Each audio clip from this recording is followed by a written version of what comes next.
대인관계적으로 매력이 없거나 원하는 만큼의 만족도를 얻어내고 있지 못하는 건 상징계의 좋은 이미지 버튼을 누르지 못한다는 뜻이며 행복한 감정을 원하는 만큼 사용해내지 못하는 사람이기 때문입니다.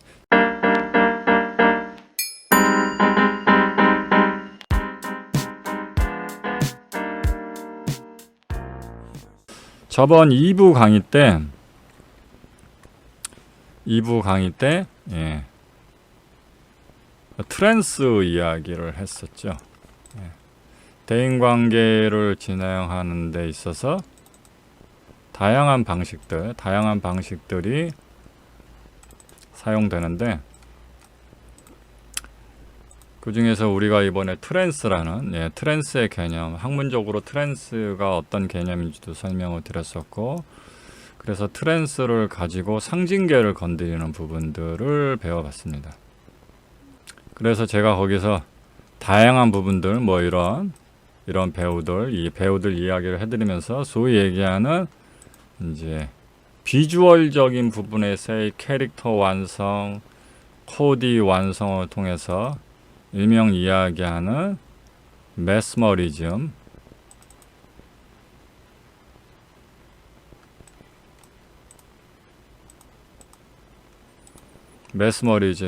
그 중에서도 메스머리즘 중에서도 이제 비주얼 메스머리즘, 이미지 메스머리즘 관련해서 제가 설명을 드렸을 겁니다. 그래서 그 부분이 어제 이제 수요일인가요? 수요일 날 진행했던 이제 마지막 2부 강의의 진도 부분이었고요. 조금까지 제가 설명드린 게 잘 이해가 안 되셔서도 괜찮습니다. 오늘 이제 그 다음으로 바로 이어지기 때문에. 그러면서 제가 갑자기 무슨 인상 개념, 무슨 관상 같은 거, 제가 이런 거를 막 올려드리고 그랬을 거예요. 이거 기억나십니까? 미간 이분이 이렇게 찌푸려진 거 보이시죠? 그 다음에 이분도 이렇게 입꼬리가 이렇게 축 처진 것들 보이시죠?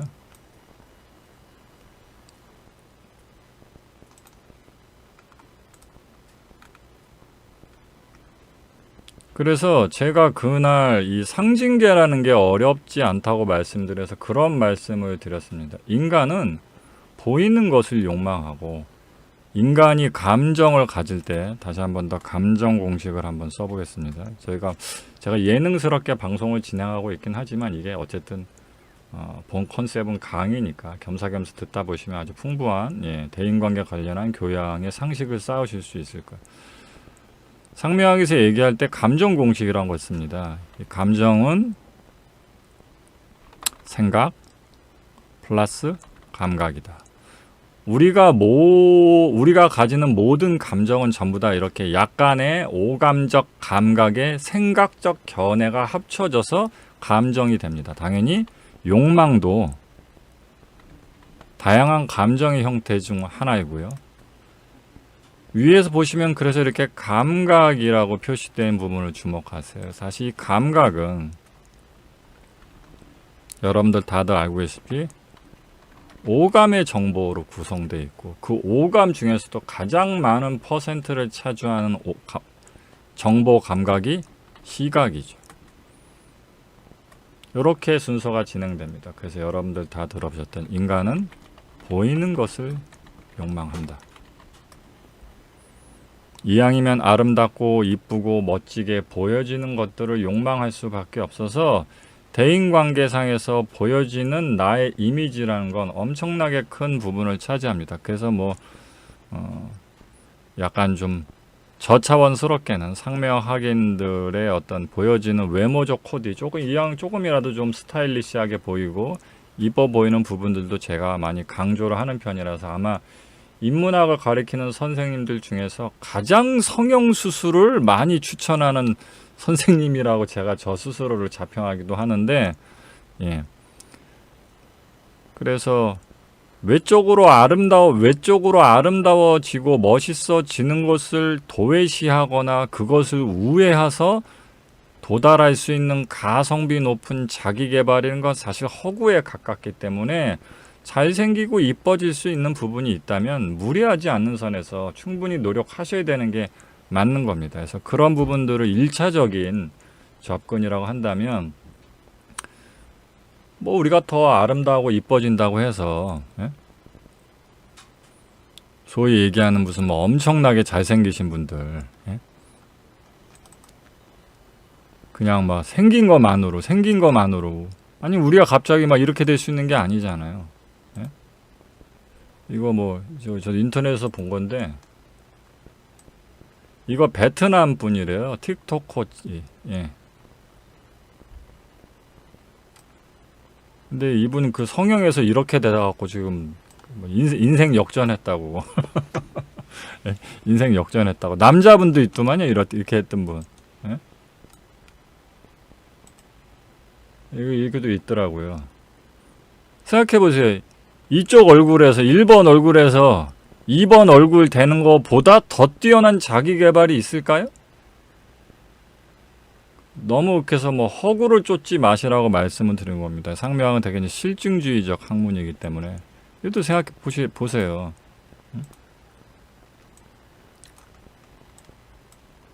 이 1번의 얼굴에서 2번의 얼굴로 바뀌는 것만큼 보다 더 엄청난 자기개발적 변화라는 게 있을 수 있겠냐고요.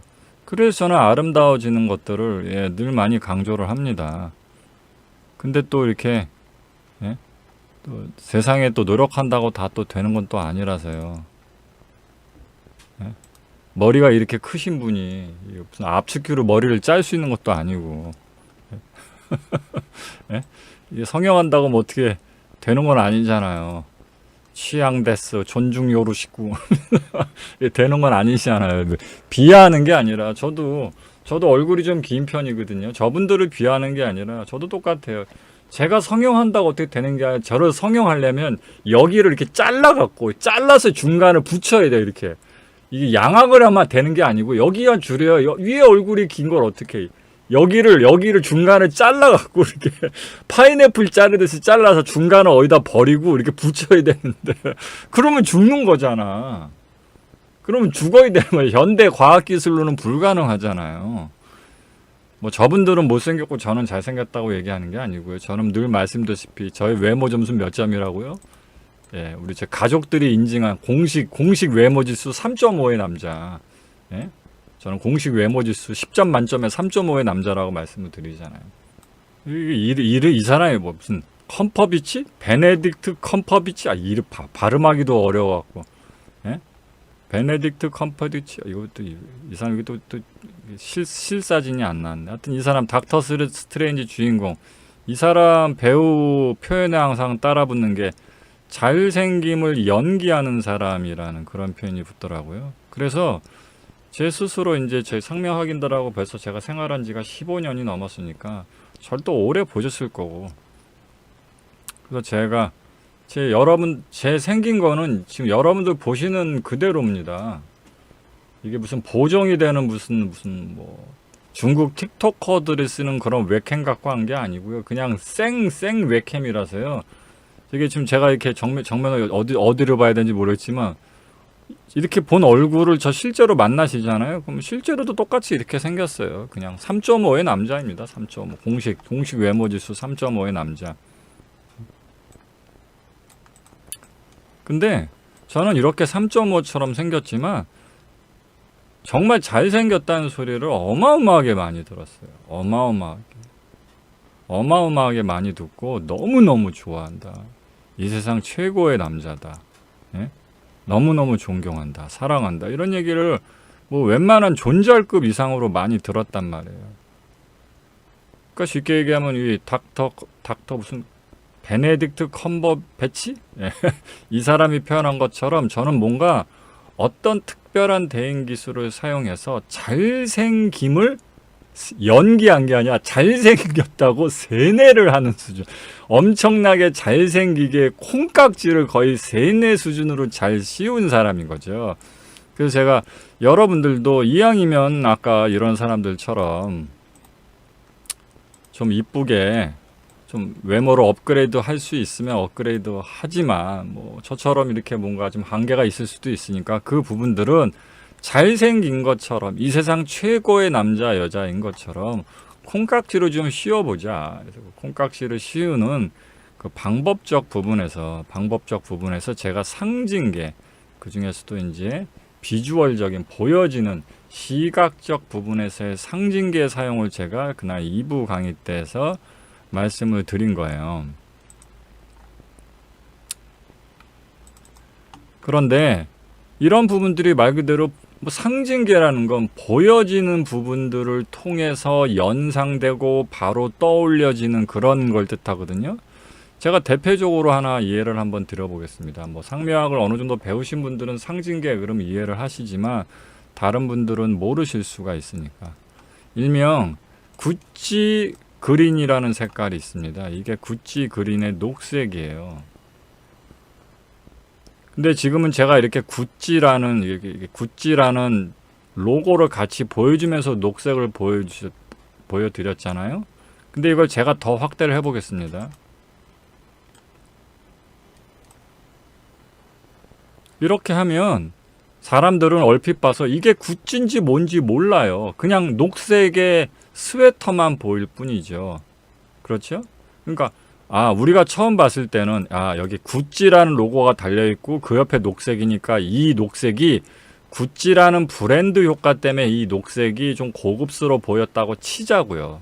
근데 그거를 제가 구찌라는 브랜드의 로고명이 보이지 않게 더 확대를 시켜서 이렇게 아름다운 얼굴도 지워버리고 이렇게 해버리면 그냥 녹색 스웨터네 이렇게 보여지잖아요. 그런데 여러분들은 잘 모르시겠지만 많은 명품 브랜드들은 특정한 색깔 하나에도 엄청난 공을 들입니다. 왜 그러냐면 특정한 색깔, 자신들이 자신의 브랜드에 사용하는 색깔이 다른 비슷한 여타의 색깔보다 상징계적인 부분에서 논리가 아니라 그저 보자마자 왠지 저건 고급스럽다고 느껴지는 마케팅, 상징계적 마케팅에 엄청나게 공을 들입니다. 그래서 비슷해 보여도요, 이런 녹색은 우리가 보면 고급스럽다고 느끼지만 반대로 이런 녹색들은 절대로 고급스럽다고 느끼지 못합니다. 근데 이거를 우리가 알아차리는데 1초도 안 걸려요. 구찌의 녹색이 고급스럽고 이건 싼마이, 싸구려스럽다는 걸 느끼는데 1초도 안 걸린다. 왜? 상징계 속에 그런 것들이 다 녹아져 들어 있기 때문입니다. 되게 어렵죠? 그래서 이런 체크무늬 디자인 하나 갖고도 피 튀기게 법정 공방을 벌이는 이유가 그래서입니다.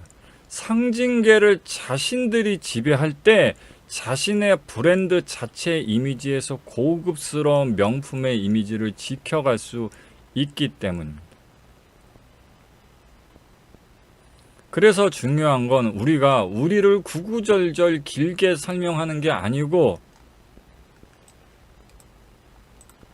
이 체크 무늬가 우리라고 한다면 두 번째인 우리 버버리 체크 무늬처럼 여러분들이 다른 사람과 다른 나를 제외한 나머지 사람 5명과 도합 6명 중 나를 뺀 5명과 어울려 있을 때 다른 사람들이 나를 보자마자 시각적으로 직관적으로 상징계의 버튼을 건드려서 나로 하여금 되게 좋은 이미지를 갖도록 해야 한다는 뜻입니다. 이제 뭐가 상징계인지 아셨죠? 자, 그러면 다른 사진도 한번 보겠습니다. 어려워요. 그래서 이게 패션적으로 많이 공부를 안 하신 분도 어렵습니다. 그렇기 때문에 패션적 공부를 안 한 사람도 바로 알아챌 수 있게끔 특정한 무늬를 자신들이 아예 독점하려고 그렇게 법정 소송을 하고 비슷한 디자인을 카피한 다른 경쟁사를 법정에서 이겨서 그런 디자인을 못 쓰게 하려는 겁니다. 자, 보세요. 이 사람이 뭐 하는 사람 같습니까? 이 사진 한번 보고 뭐 하는 사람 같으세요? 뭔가 이렇게 이렇게 화이트 컬러는 아니고 블루 컬러라서 무슨 일을 하는 사람 같기도 하죠. 예? 그럼 이 사람은 혹시 목수 같지 않으세요? 목수? 목수가 아니면 뭐 하는 사람일까요? 그렇죠. 예, 바로 느끼셨죠. 가죽 공방을 운영하는 사람이다. 가죽을 운영하는 사람. 어디서 느끼셨죠? 우리가 자세히 보지 않으면, 이게 자세히 보면 알 수 있어요. 예를 들어서 요런 데 있죠. 멜빵에 이런 부분들. 여기 허리에도 이런 부분이 있고요. 여기 중간에 저기 공구를 담는 주머니도 있고 손에 이런 가죽도 들고 있어요. 근데 이건 구석구석 살펴본 이후의 반응이고요. 상징계는 그렇게 오래 우리에게 이미지를 전달하지 않아요. 왜 그러냐면 우리는 이미 이런 것들을 보기 이전에 이런 식의 것들을 일관되게 통해서 이미 상징계적 학습이 되어 있기 때문이에요. 똑같은 색깔이라도 어떤 것들이 가죽의 질감, 가죽이라는 연상을 바로 떠올리게 하는 그런 색상인지를 이미 우리는 상징계를 통해서 학습한 상태이기 때문에 그게 우리에 들어가 있다가 이런 사진을 보는 순간 바로 가죽 쪽 이렇게 바로 떠올리게 되는 겁니다. 그래서 그렇게 미칠 듯이 마케팅 비용을 퍼부어도 아직 이런 상태를 벗어날 수 없는 게 그래서입니다. 솔직히 말해서 코카콜라가 펩시콜라보다 더 맛있고 더 좋은 음료라는 객관적인 증거도 없고 누구는 어쨌든 펩시가 맛있다고 하는 사람들도 많습니다. 그럼에도 불구하고 왜 아직도 전 세계 글로벌적으로 펩시가 콜라를 뛰어넘지 못했느냐. 왜냐하면 맛의 기준이 여기에 있기 때문에. 그래서 펩시콜라는 아무리 잘 만들고 마케팅을 많이 해도 뭔가 코카콜라 맛하고 다른 것 같은데 나는 짭의 이류 짭퉁 그걸 벗어내기 힘든 거예요. 그래서 이렇게 뭔가 다른 것 같은데 라는 느낌을 중심으로 현감이 작동을 합니다. 답을 말씀드려버렸네. 그래서 원래 이렇게 다르다는 느낌을 가지고 상징계가 작동을 하는데 이런 다르다는 느낌이 도대체 뭐냐? 이거를 상명학에서 현감이라고 하죠. 현감. 네. 현감이라고 합니다. 그래서 이 상징계 공부를 하면서 이제 뭐 저희가 유튜브로 제가 강의를 해드리고 있긴 하지만 절대로 상명학 강의가 수준이 낮지 않습니다. 여러분들이 대학 강단에서 들으셨던 웬만한 수업보다도 수준이 높을 거예요. 그래서 이 다르다는 느낌을 상명학에서 현감이라고 얘기하는데 현감을 다시 조금 더 발전된 형태의 감각인 형체감으로 확장을 시키고 이런 형체감을 사용할 수 있게 되면 그때부터 측심이라고 하는 사람이나 상황 판단을 할 수 있는 능력이 생기죠. 이런 부분들을 이번 강의 때 이제 배워 나갈 거예요. 뭐 그냥 상명학에밖에 없는 내용이기 때문에 뭐 다른 데서 찾아보실 때도 없어요. 그리고 저희가 상명학 강의는 원래 리바이벌도 안 하기 때문에 제가 강의를 한 지가 그렇게 오래 됐는데도 15년 됐습니다. 15년 상징기. 근데도 리바이벌을 안 합니다. 그래서 나중에 그 강의 어디서 봐야 돼 이렇게 물어보시면 볼 때도 없고요. 책은 없습니까? 책도 안 만들고요.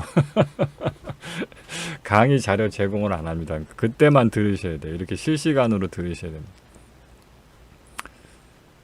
그래서 이렇게 상징계를 들어가시게 되는데 그래서 그렇게 되면 결국은 우리가 외적으로 보여지는 뭐 잘생기고 아까 이뻐졌던 것들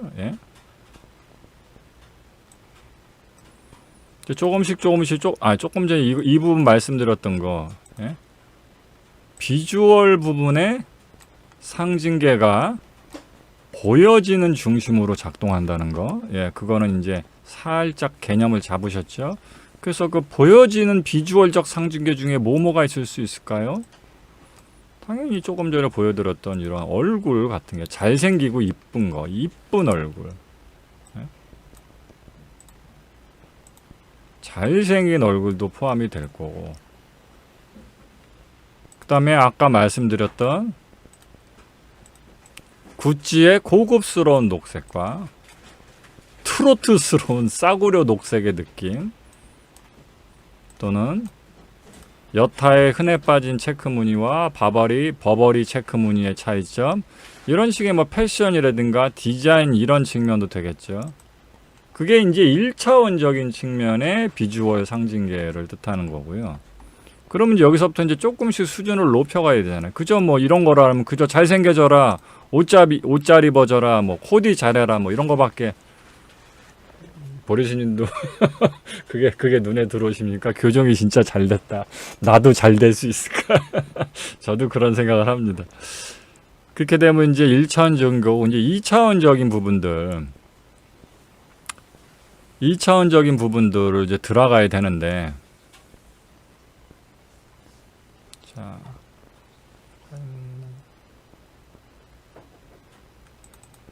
여기서부터 이제 뭔가 인상이라는 부분들이 나오죠. 인상. 그냥 이 여자분도 이 부모에서 보면 머리도 이렇게 머리 비율도 좋고 귀도 알맞게 돼 있고 눈썹, 이마, 눈, 코, 입 다 좋죠. 이쁘신 분이에요. 이분도 이쁘신 분인데 이렇게 눈썹을 찌푸리고 있다거나 이렇게 하관에 입술을 이렇게 하고 있다고 얘기하는데, 이런 부분들은 마찬가지로 단순히 그냥 생긴 게 이렇게 생겼다, 뭐 입술 모양이 이렇다, 이런 게 아니라고요. 이게 다 뭘로 어떤 신호의 버튼을 누르는 거다? 상징계.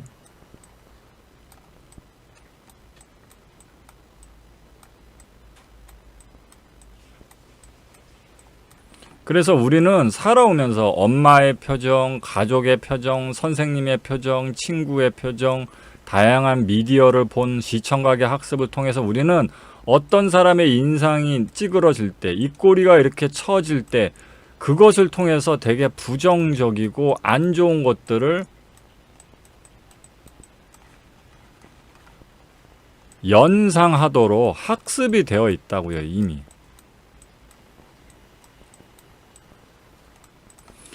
그래서 이런 것들이 이제 전통적인 오컬트까지는 아니지만 전통적인 접근으로 나온 게 그런 게 바로 이런 것들입니다.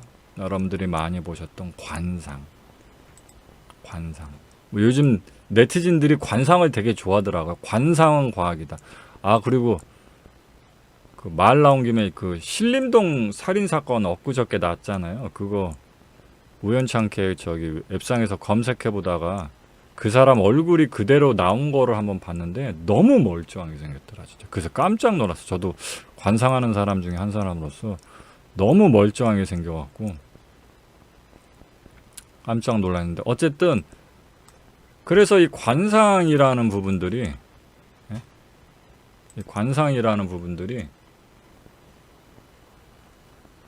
어떤 사람의 생긴 거를 갖고 그 사람의 팔자가 막 운명이 어떻게 된다, 이런 것까지야 과학적으로 어떻게 얘기할 수 없는 부분이지만, 어떤 사람의 어떤 생긴적 표정의 반응을 보자마자 우리가 어떤 연상을 받아서 어떤 상징계로 인해서 어떤 걸 무조건 떠올리게 돼서 그 사람의 관상, 인상을 통해서 그 사람에게 막연한 어떤 이미지에 기대를 하게 된다는 것만큼은 무조건 과학인 거죠. 그래서 이거는 절대로 벗어날 수가 없는 거예요. 그래서 이 부분을 반드시 해결을 해야 돼서 이때 우리가 가져야 되는 올바른 접근이 뭐냐면요, 이겁니다. 어떻습니까?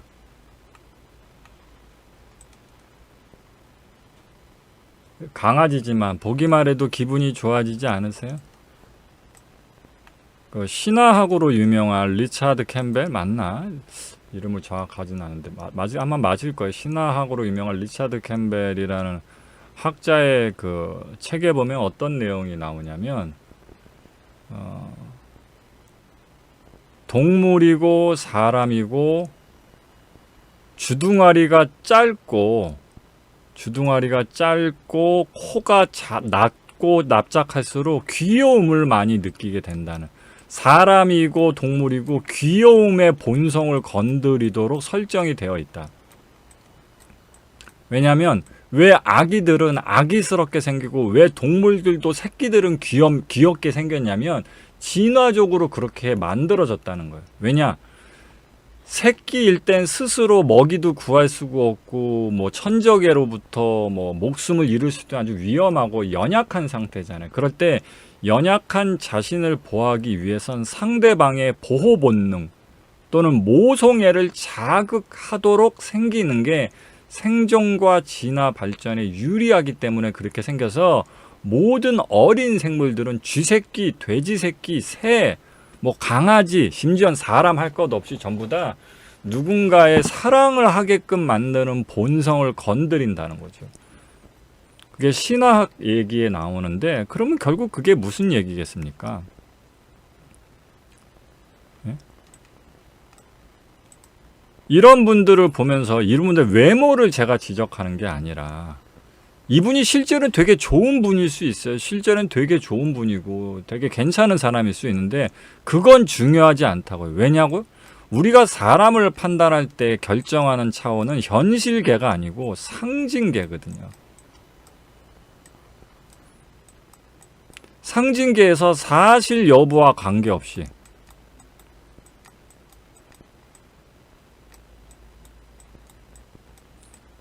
이 사람을 보고 이 사람의 인상을 보고 우리가 떠오르는 이미지는 부정적인 이미지란 말이에요.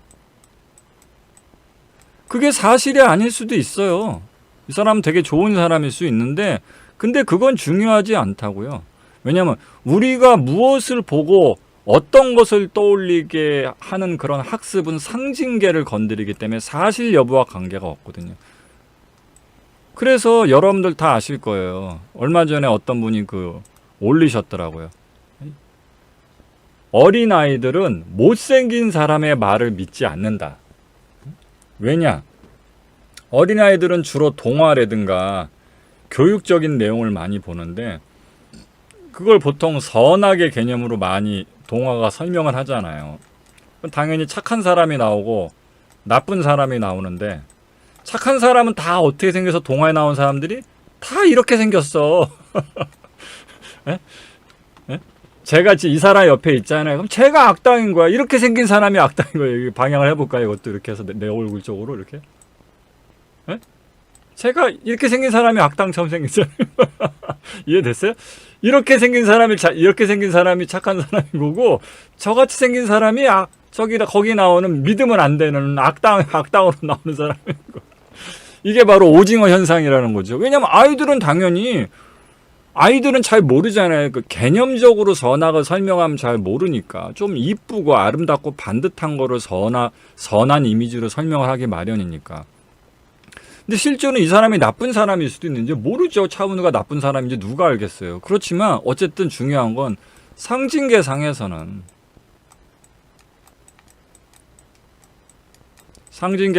사실 여부와 관계없이 이렇게 선한 이미지라는 상징계의 버튼을 누르면 그 사람은 선한 사람인 거예요. 네? 그리고 심지어는 이 얼굴 생긴 게 단순히 선하다 악하다 뿐만이 아니라 아까 구찌나 뭐 버버리 체크무늬처럼 얘기해서 다양한 이미지를 상징계를 건드리거든요. 그래서 이런 사람은 그저 잘생긴 것뿐만이 아니라 신비하다. 그래서 그냥 이 비주얼 자체만으로도 그냥 왠지 주인공 같지 않아요? 안 그러세요? 예?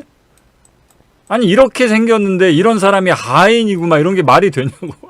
이렇게 했는데 이런 사람이 바보고 뭐 이게 말이 되냐고. 무조건 주인공이지. 이 신비한 상징계를 건드리잖아요. 그래서 이런 게 단순히 생긴 거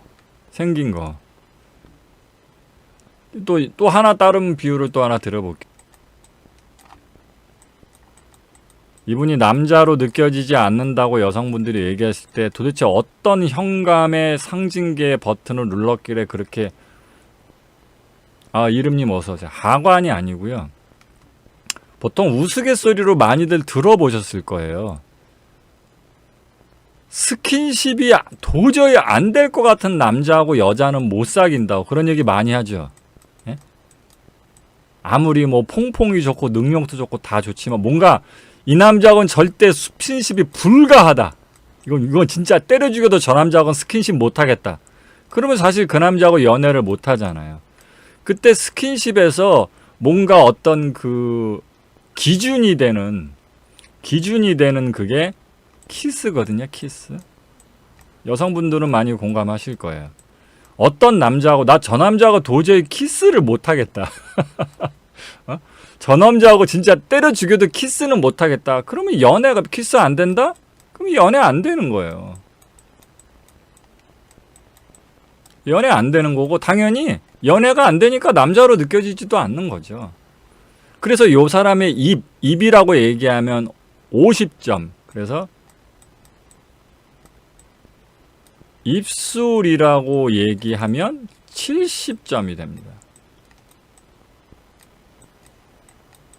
그래서 이 사진상으로는 정확하게 안 보이는데 유튜브 가서 나는 솔로다 이분을 찾아보면 요 분의 입이 입술을 움직이는 이분의 독특한 현감, 우리 상묘학에서 표현한 말로는 현감이라고 그래요. 이 현감도 말 나온 김에 현감이 도대체 뭐냐도 이번 게 확실히 알아두시면 좋을 것 같아요.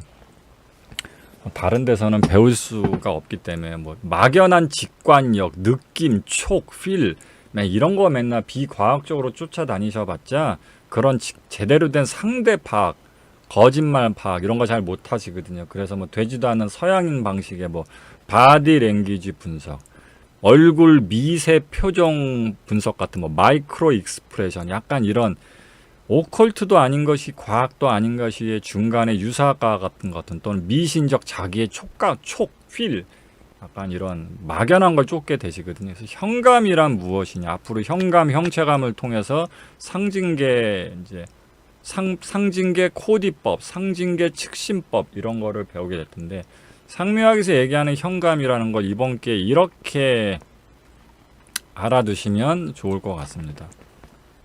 요건 좀 어렵겠네. 요거부터 해봅시다. 오래 판단하지 말고 뭐가 이상한지부터 바로 얘기해보세요. 오래 판단하지 마세요. 도대체 뭐가 이상한 걸까? 어디부터 눈길이 바로 가는지 그리고 뭐가 이상하다고 느껴졌는지 그걸 오래 판단하지 마시고 그냥 보자마자 사진 보자마자 느꼈던 부분을 채팅방에 한번 써보세요.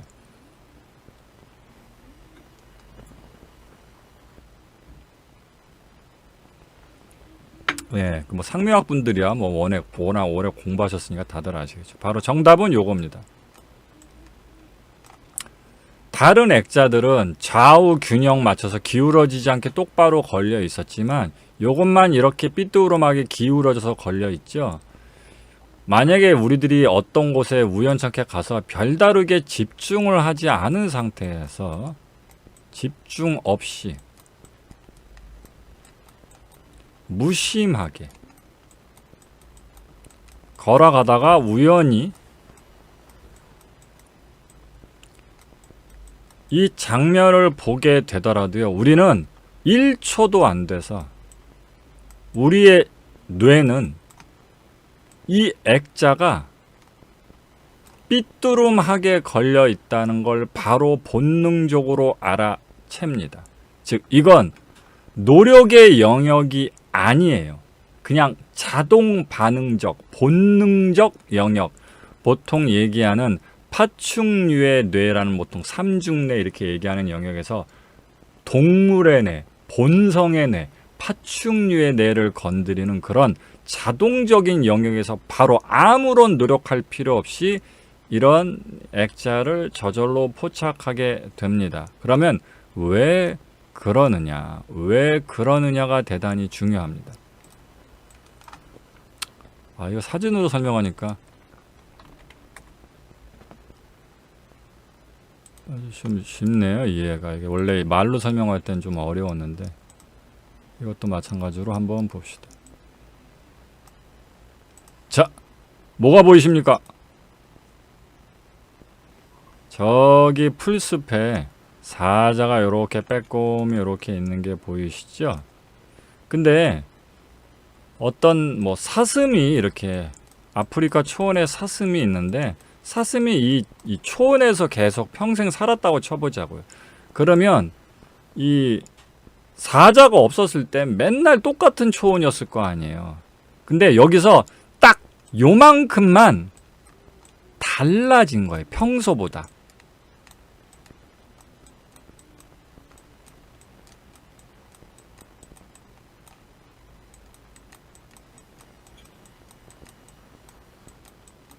평소와 같지 않은 거죠. 그때 만약에 사슴이 이렇게 조금밖에 달라진 게 없더라도 이걸 유심히 봐야지만 저기 사자가 있네 이렇게 알아차려지게면 사슴이 어떻게 되겠습니까?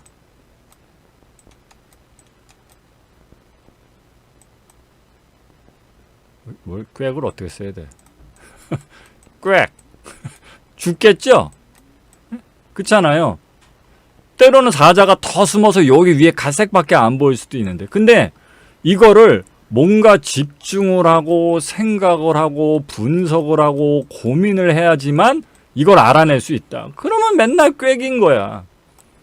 그러니 진화적인 부분에서는 이걸 어떻게든지 조금의 노력도 안 해도 저절로 알아차려질 수 있도록 진화를 해야 생존을 할 거 아니에요. 그렇지 않겠어요?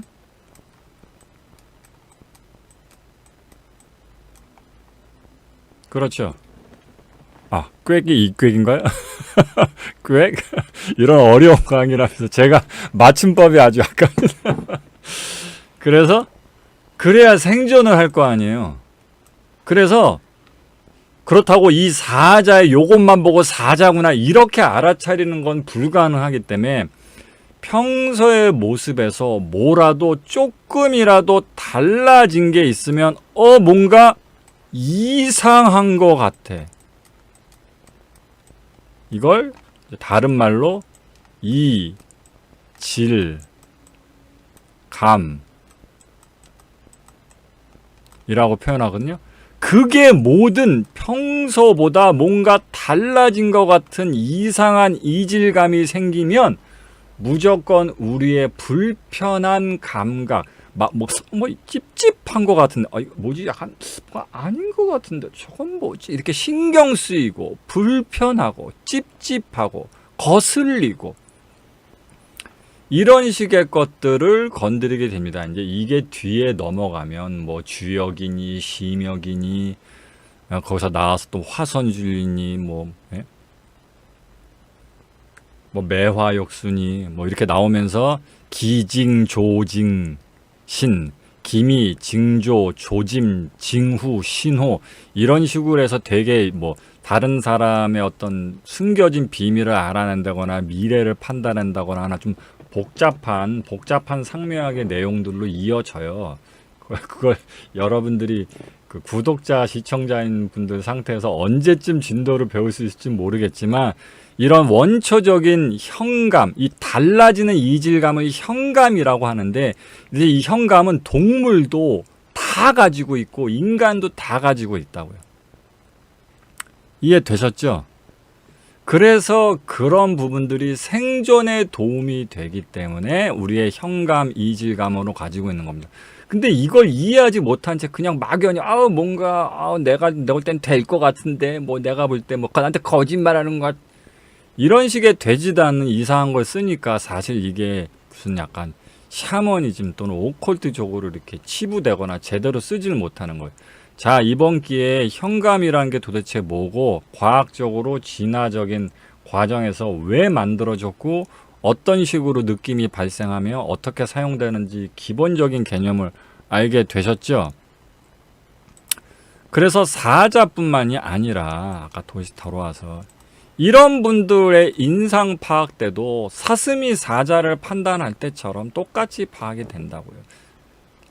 본인이 여자라면 이 남자하고 사귀려면 이 사람이 남자로 느껴지게 해야 하는 상징계의 버튼을 눌러야 된단 말이에요. 근데 상징계는 논리로 하는 게 아니에요. 본능의 영역을 누르는 거라고. 그러니까 그냥 왠지 모르겠지만 그냥 이 남자 남자로 느껴지는 것 같아. 즉 키스 만약에 좋아지게 되면 키스 할 것 같다.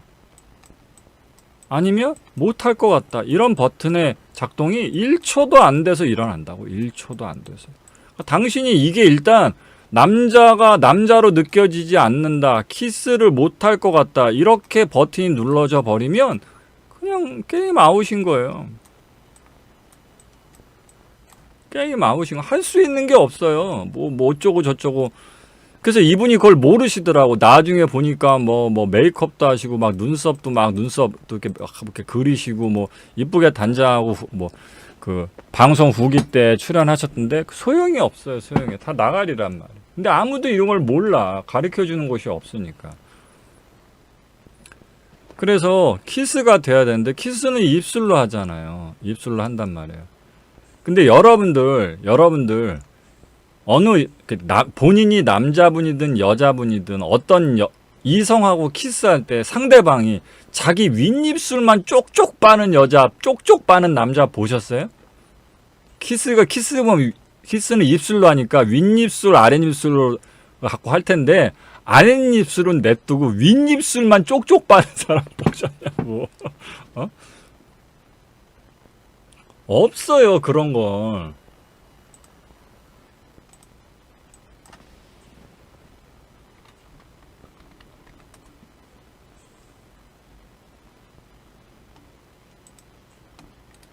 이것도 사진 한번, 이거 사진으로 하니까 재밌네. 이것도 한번 봅시다, 그럼. 네? 인터넷에 치니까 입술 필러 사진이라고 나오네요. 한번 보자고요. 여기 중에, 예? 다들 입술 필러 지금 다 어디다 넣은 것 같으세요? 이 사진상에서 입술 필러를 제가 얼굴 가리니까. 입술 필러를 다 어디다 넣은 것 같아요? 이거 보세요, 이런데. 이거. 다 아래죠? 입술 필러. 다 아랫입술이잖아. 주로 키스를 하는 우리의 상징기에 키스를 한다. 상대방과 나의 입술이 닿는다. 그럴 때 많이 느껴지는 부분이 아랫입술이란 말이에요. 이 부분이 아랫입술도 가뜩이나 없는 데다가 이분이 키스와 관련 없는 이 윗입술로 이렇게 자꾸 위로 이렇게 꼬물럭 되세요. 근데 그게 여자한테 정말 키스를 저 남자랑 하면 도저히 못할 것 같다는 강렬한 상징기의 신호를 줍니다.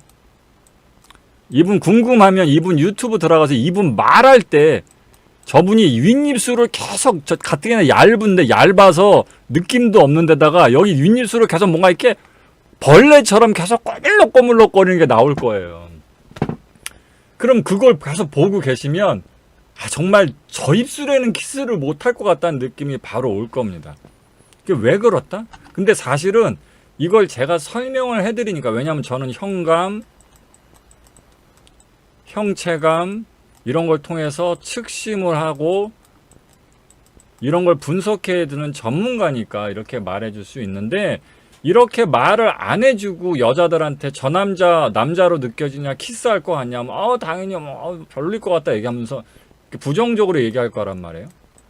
그때 거꾸로 물어보는 거죠. 그럼 왜 그러냐, 왜? 그러면 다른 얘기만 잔뜩 나왔고, 뭐 노안이다, 아저씨처럼 보인다, 내 스타일이 아니다, 잘생겼지 않았다, 뭐 좀 살집이 있어 뚱뚱한 사람 싫다, 촌티난다, 이런 다른 이미지만 자꾸 말할 거야. 물론 그 사람의 다른 상징계적 이미지도 안 좋긴 해요. 그렇지만 이걸 잘 모를 거란 말이에요. 근데 반대로 내가 본인이 여러분들이 이러신 분들이 있어요. 여러분들이 다 막 이렇게 생긴 분들은 아닐 거 아니야. 너무 이 사람 아까 얘기했던 그분 너무 까내리지 마세요. 여러분들 여기 계신 분들 다 이렇게 후이님 어서 이렇게 생기진 않았을 거 아니에요. 그렇죠? 그러니까 그분만 까내리지 말고 우리도 그런 사람일 수 있다. 우리도 이런 이미지라서 부정적인 상징계를 건드릴 수 있고, 또 이런 분들이라서 약간 좀 스킨십이 안 될 것 같은, 남자답게 안 느껴지는 그런 걸 누릴 수도 있다. 상징계 이해되셨죠? 너무 스스로에 대해서 자의식 비만 과잉에 빠지지 마세요. 이 사람 아니면 요즘 하도 올려치기가 심해서 이렇게 생긴 거 아니면 다 미만잡입니다. 제가 말씀드렸잖아요. 이 사람이 선이고, 이게 이런 사람이 착하고 올바른 사람의 이미지고, 악의 이미지는 누가 악이다? 저기 화살표 보인다. 이렇게 저 같은 사람이 악의 이미지인 거다. 이 사람하고 비교했을 때는. 자, 이해되셨죠? 그래서 이 보여지는 부분에서 부정적인 상징계를 누르는 부분들을 바꿔야 될 거 아니에요. 그렇죠? 그래서 물론 잘생기게 아까 말씀드린 대로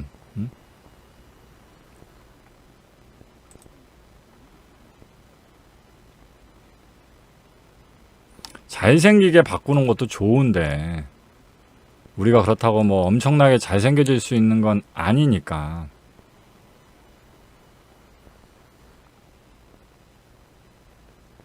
그래서 인상이라도 좀 바꿔야 한다. 이렇게 되지 않는다면 우리가 최소한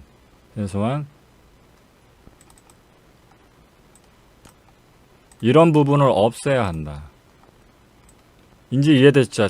잘생기고 못생기고 입술 모양이 어떻고 비율이 어떻고 그런 부분들만 긍정적 상징계, 부정적 상징계를 건드리는 게 아니라 우리가 표정으로 반응하는 부분들조차도 상징계를 건드린다. 그래서 제가 우스갯소리라고 말씀드렸잖아요. 그러니 이런 식의 상징계를 건드리면서 뭔 매력을 어떻게 가질 수가 있고, 뭔 사랑을 받고, 뭘 유혹을 하고, 더 어떻게 멋진 사람이 되고 자기 개발을 해요. 될 수가 없잖아요.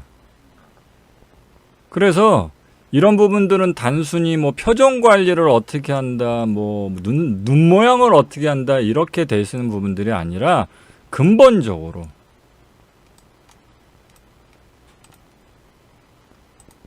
당신의 행복한 감정 상태를 만드는 텐션 조절이 돼야 하는 겁니다. 그래서 저는 역설적으로 그 말씀을 드립니다. 당신이 대인관계적으로 매력이 없거나 원하는 만큼의 만족도를 얻어내고 있지 못하는 건 다른 사람들로부터 보여지는 부분에서부터 상징계의 좋은 이미지 버튼을 누르지 못한다는 뜻이며, 그건 당신이 어떤 부분에서 키가 작거나 뚱뚱하거나 못생겼거나 하는 그런 한계적 부분도 있겠지만, 그런 부분들을 충분히 깔끔하게 세련되게 충분히 가꾸고 관리해서 바꿨음에도 불구하고 일정 부분의 이상의 시너지 효과를 발휘하지 못하는 부분은 당신이 기본적으로 행복한 감정을 원하는 만큼 사용해내지 못하는 사람이기 때문입니다. 되게 근본적인 문제입니다. 그래서 모든 대인관계를 잘 못하시는 분들은요, 그냥 딱 만나잖아요? 그러면 느낌이 이래요.